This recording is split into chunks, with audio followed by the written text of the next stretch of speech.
حضرت موسی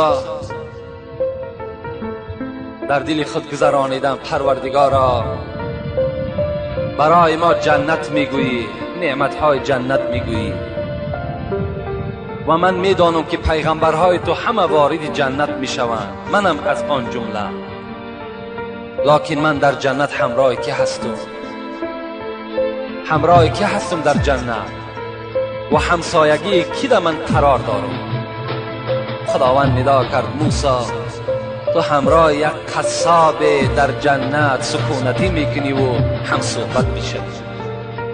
حضرت موسی میگه در حیرت افتادن، قصاب؟ گفتن بله، همراه یک قصاب تو در جنت همراه میشوی. حضرت گفتن اون قصاب کیست؟ گفتن در فلان شهر سکونتی میکنن. حضرت میگه از مکان خود سفر کردن و بر آن شهر رسیدن. نگاه کردن که یک قصاب عادی هست، عملش مثل عمل همین آدم های عادی هست، دیگر هیچ عملی نداره. تا بگاه میگن همین قصاب نظارت کرد، نگاه کرد. بعد این میگه بگاه که شد حضرت موسی خودش رو معرفی نکرد، شناس نکرد، بلکه گفت مسافر آیا در خانه خود راه میدهی؟ ما مسافر هستیم. گفت بله البته به البته، مرحمت گفته. از پس این قصاب میگه روان شد. وقتی میگه در خانه قصاب در آمدم، در یک خانه مرا شیناند. البته اون وقتا این قصرها و این 3 ایتاژ و 5 ایتاژ خانه ها نبودن، مگر یک خانه یا 2 کلبه‌ای داشتن خلاص. میگه شیناند و حضرت پیش از آن که نزد من دسترخوان پرتاید و آنچه در خانه دارد پیشنهاد کند، اولا نگاه کرده میگه در کنج خانه یک سبدی بود که پر از پخته بود و در داخلش میگه یک زن خیلی برجا مانده افکار در داخل همون سبد بود.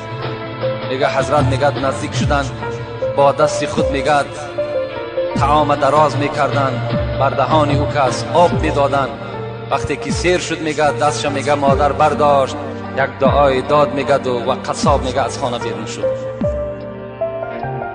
وقتی میگه این قصاب از خانه بیرون شد، من نزد سبد حاضر شدم و گفتم مادر السلام علیکم، شما کی هستین؟ گفت من مادر همین قصاب هستم، سالهای زیادی رنج دارم، مصیبت دارم، بیماری دارم، لیکن الحمدلله که این فرزند من دایم در فکر نفقه من هست، شکم و لباس من و جای خواب من دائم عیان کردگی هست. میگد گفت مادر عزیز آیا یگان امید، آیا یگان دعا، آیا یگان درخواست مقصد داری؟ گفت ای مسافر، گفت فقط یک امید دارم و دائم دعای من همین است که این فرزند من بعد این قدر مهربانی هایی که بر من میکند، خدایا در جنت در همسایگی حضرت موسی باشد. فقط دعای من گفت همین است.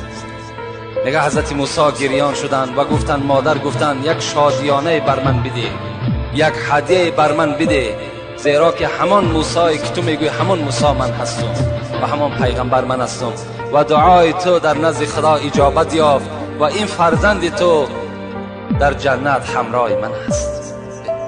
خوش به حال اون فرزندهایی که همراه پیغمبرها و همراه شهدا در جنت از پشت چی؟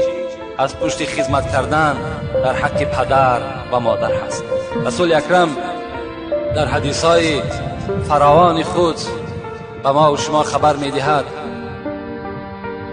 کسی که سحر از خواب میخیزد مرضیاً لابویه،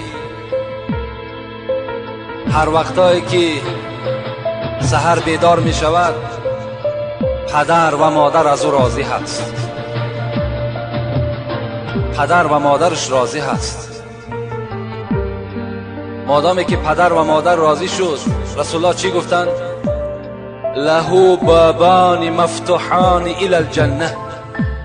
وقتی که پدر و مادر سحر که از تو راضی باشند، 2 دروازه از دروازه های جنت برای تو کشاده ایستادگی منتظر تو هستند.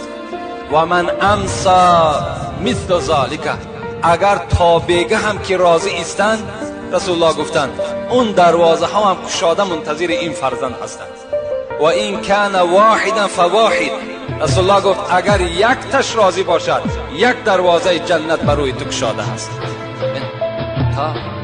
و اگر شخص سحر میخیزد در حالتی که مسخیتا لابویه، پدر و مادر از او راضی نیست، یعنی با او فرزند قهری هستند یا ملال هستند، رسول الله چی گفتند؟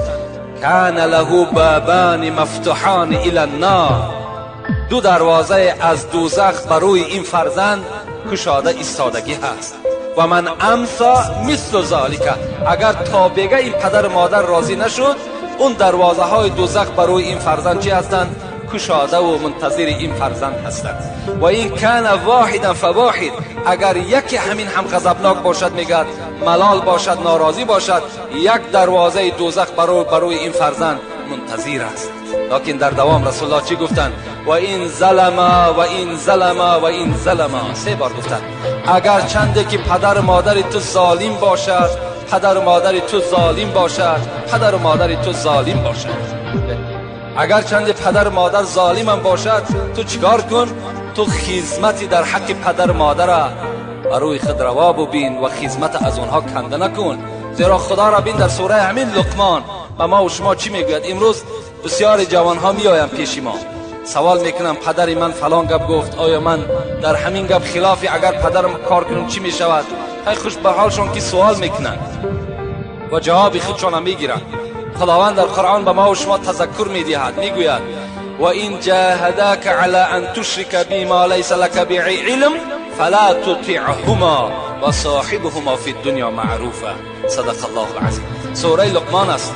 خدا میگوید اگر پدر و مادر بر کدام شما ای فرزندها امر کنند این که فرزند من با خدای خودت مشرک شو، یعنی شریک در ذات خدا بیا، یا میگویم فرزند من نماز نخوان، فرزند من روزه نگیر، فرزند من مالداری زکات نده، فلا تطعهما، این پدر و مادر بزم این قدر احترامی که دارن تو اطاعتشو نکن.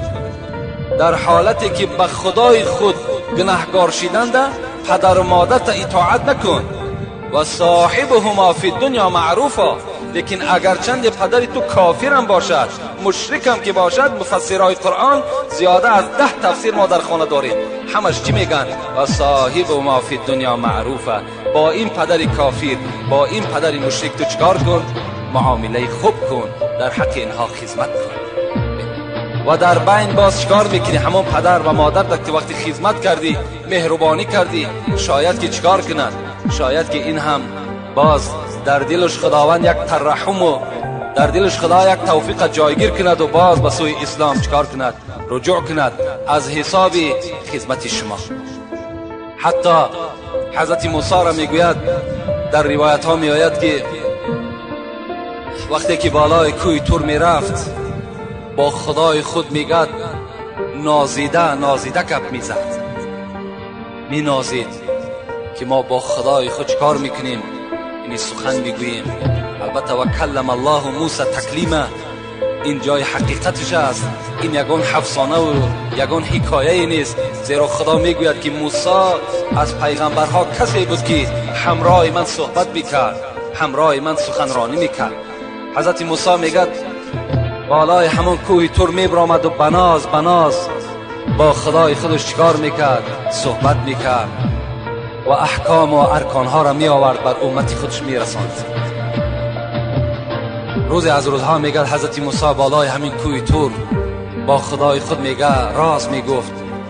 خداوند خطابش کرد، موسی گفت تا امروز اگر یاد داشته باشی تو بناز گپ میزدی، مینازیدی، از امروز اعتباراً نزد خدای خودت با ادب باش، احتیاطانه گپ بزن، زیرا تا امروز مادری تو زنده بود، از پسی تو دعا میکرد پروردگارا فرزند من وقتی که نزد تو میآید مبادا بنده هست، یک لغزش میکند، سهو میکند، خدایا تو این را ببخش و بر این غضب نکن.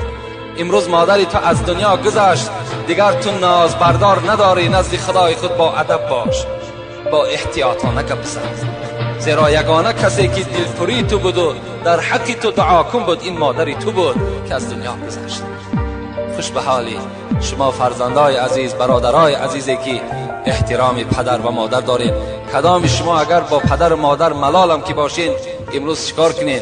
رفته بعد شنیدن این سخنها اگر شما ایمانی کامل داشته باشین، ترسی از خدا داشته باشین، باوری بر قبر روز قیامت داشته باشین، از پدرهای خود مادرهای خود عذرخواهی کنین، قدمهای اونها را بوسه کنین و اونها را احترام کنین. انشاءالله خداوند شما را چکار میکند؟ همه گناه شما را مغفرت میکند. حتی پدر و مادرم بعد بخشش فرزند انشاءالله باوری دارم که اونها یک صندوق رحم هستند، یک سیله رحم هستند. از فرزند در حال چکار میکنند؟ گذر میکنند و فرزند خودشان میبخشند.